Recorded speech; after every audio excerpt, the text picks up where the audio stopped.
Have you been curious what gear you need to focus on getting to have your character be BiS'd out in Season of Discovery? I know at least a few people are, as I've been gearing out my hunter on streams, trying to make sure that I have the best gear possible. So today I'm going to show you what your pre-BiS gear is before you enter into the raid, and then I'm going to show you what your optimal best in slot is if you are playing a hunter. Now, I do have some improvements I can make, definitely in the shoulder slot, and you will see that as I go over everything, but I've actually been able to get quite a few really solid items, even two-piece so far, the necklace, my belt, everything like that. So let's dive right in. Getting straight into things, there's a slight variation between Alliance and Horde, and I'll mention that as we go on. But your helm doesn't really have a choice in pre-raid BiS. It's gonna be Humbert's helm. You have no other decent alternatives. This thing is amazing, but it is Horde only drops, and you have to get it from the neutral auction house if you are on the Alliance side. Your necklace is going to be your Sentinels or Scouts medallion. This is from being honored with the Warsong Gulch reputation, so farm Ashenvale as much as you can because it's actually really good. It'll also give you your trinket, Rune of Duty, and a decent alternative to your rings that it would be Protector's Band, a really good alternative, one that I'm actually using right now. Now, as for shoulders, there's no better option than Mantle of Thieves, but if you can't get that, then grab Dark Leather Spalders or shoulders. Then you have three options for your cloak, but pre-raid wise, you have two. That's gonna be Cape of the Brotherhood, which I think is probably my favorite, or you can get from Wailing Caverns the glowing lizard scale cloak. Parachute cloak is not in the game. Your professions are capped out at 150. For Alliance, your chest piece can be Tunic of Westfall, and for Horde, you can do a quest to grab Panther armor. This gives you 9 agility, 2 strength. Then as your bracers, the best is going to be Headhunter's Bands of Agility. This is 6 agility, probably pretty hard to find. You can also get things like Wolf bracers are very decent. Forest leather bracers, also phenomenal, 5 agility. Jurassic wrist guards are probably your second best. These are a drop out in the open world, and you can actually kind of farm these. So these are all very decent alternatives. For your weapon, you want to get Armor Piercer. Armor Piercer is from Razorfen Crawl, and I actually did this the first night like 5 times. It has a 58% drop chance in RFK, and I did this like 5 times, and apparently I was just really unlucky. I thought it was literally not in the game, but it is. So grab yourself Armor Piercer. A decent alternative is Tunnel Pick, but realistically, I think you should always grab Armor Piercer. It's just really nice. The extra agility, 4 agility is very strong. You could also go with double Cruel Barb, totally fine. As for gloves, you have the Pilferer's gloves, 8 agility. These things are just so good, and they're also really easy to get. They're made by leatherworkers. You could also go with the toughened leather gloves or wolf claw. I would honestly straight up go with pilferers. There's no choice between them. As for your belt, you can go with the Wildborn belt on Alliance, and as Horde, you can grab the Deathkin belt. 12 attack power and 4 agility. Amazing piece. As for your legs, you go with the leggings of the Fang. Technically, Troll's Bane are better, and also technically you can get a raw agility that's like 11 agility.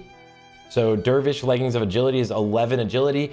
That is slightly better, but I think if you are doing any sort of meleeing and PvP with the stamina, I think leggings of the Fang are just phenomenal, and you can actually fully solo farm leggings of the Fang, so go grab these. Now, Feet of Lynx is your best in slot, but they are pretty expensive, and Horde have a literal phenomenal alternative that I would absolutely use: Warsong boots. Horde rock Warsong boots, grats. Monkey Ring is also in RFK. It is the escort quest within Razorfen Crawl, so just grab it, 6 agility. Ring of Precision is a lot harder to get. This is a drop you need to get. The alternatives are, like I mentioned, the PvP ring, which is 4 strength, 4 agility, 2 stam, or Seal of Rin. I love the PvP ring, but Seal of Rin I would actually use over it, because even though it's 1 less agility and stamina, you also get that intellect, or 1 less agility and strength, you also get that intellect. As your trinkets, you have Rune of Duty, and you have Minor Recombobulator. Minor Recombobulator is from engineering. It's pretty much a health and mana potion. You have 10 charges on it. It's just phenomenal. And then you're pretty much always going to want to try to get Steel Arrow Crossbow. You can farm these, but I've spent like 7 hours farming this. When you do get it, it is selling ridiculously high in the auction house, like 40 gold. So make sure you either use it or sell it. And then Alliance have a really good alternative in Raptor's End. This is a very, very, very solid alternative. If I was Alliance, I would actually just stick with this until I get a raid weapon. Now let's look at full BiS, guys. That is going to be your pre-raid BiS. That is going to set up everything for you. But your full BiS is going to be like this. A lot of raid loot. There is a tier set in the raid that is phenomenal. It is the Twilight Slayer's tier set. This helmet gives you 10 agility, 14 attack power, and it is one piece of the tier set. If you have two of the pieces, you get 12 extra attack power, and 3 pieces, all 3 of them, gives you 1% hit, which is just absolutely amazing. Then, of course, we still have that Sentinel's medallion, so you do need to get honored with the Warsong Gulch. There's no other better option. Technically, you can get High Tide Choker, which would be better if you're purely melee weaving. I would, most of you guys watching, I would stick with the Sentinel's medallion. Technically High Tide Choker, but it's hard to like justify taking that over melee. Mantle of Thieves is still your BiS, but you now have a decent alternative with these Sentinel's pauldrons. Cape of the Brotherhood has 3 alternatives. Waterproof cloak or scarf in the raid is the same thing. This is what I'm using, waterproof scarf. It is the same thing. Twilight Slayer's tunic is the second piece of the 2-piece. That is, there's nothing else that's this good. Like nothing's even close. 13 agility, and the same with like the foot pads. These stats are amazing. 7 agility, 5 strength, 7 stamina, and it procs that set bonus. So those are the 3 pieces. Then for your bracers, your pre-raid BiS is still your BiS. As for your weapon, this thing is insane. The Guardian's Trident, it drops in the raid. It drops off Lady Cerberus, the 3rd boss. It's so good. 12 agility, and it hits super hard. 3 weapon speed, and it hits the top end of 90. You would love to melee weave with this. I would absolutely grab this. As for your gloves, you need to be a leatherworker to grab the Void Touched leather gloves. I suggest everyone goes leatherworking for this. It's pretty inexpensive to level, but it is relatively expensive to get the gloves. I'll have a quest or a video guide on it out in the morning. And for your belt, we have Cord of Aquanus. You can actually still, as a horde, instead of using this, you can still use the same one, Deathkin belt. This is 4 agility, 12 attack power versus getting just literally 7 agility and then some spirit and stamina. So you can use that. Your leggings that are best in slot are always going to be Troll's Bane. They are just amazing. Then for your rings, if you're a horde, you can grab the Band of the Iron Fist. Band of the Iron Fist is from the letter that you get while farming trash outside of the raid. And for your trinket, we have Avenger's Pearl. This thing is from the last boss in the raid. It will give the world buff, which someone actually just gave out to me.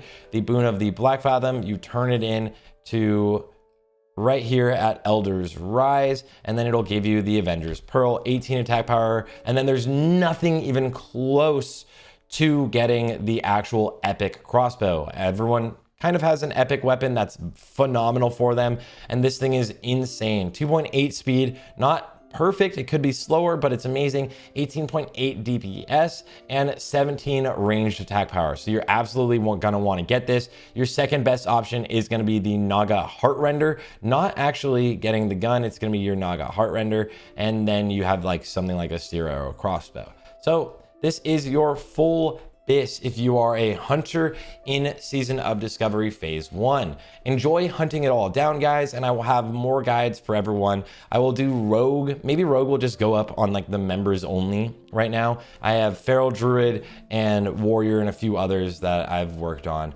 So if you want to see all of those things, make sure to subscribe to the channel and check out the members of the page.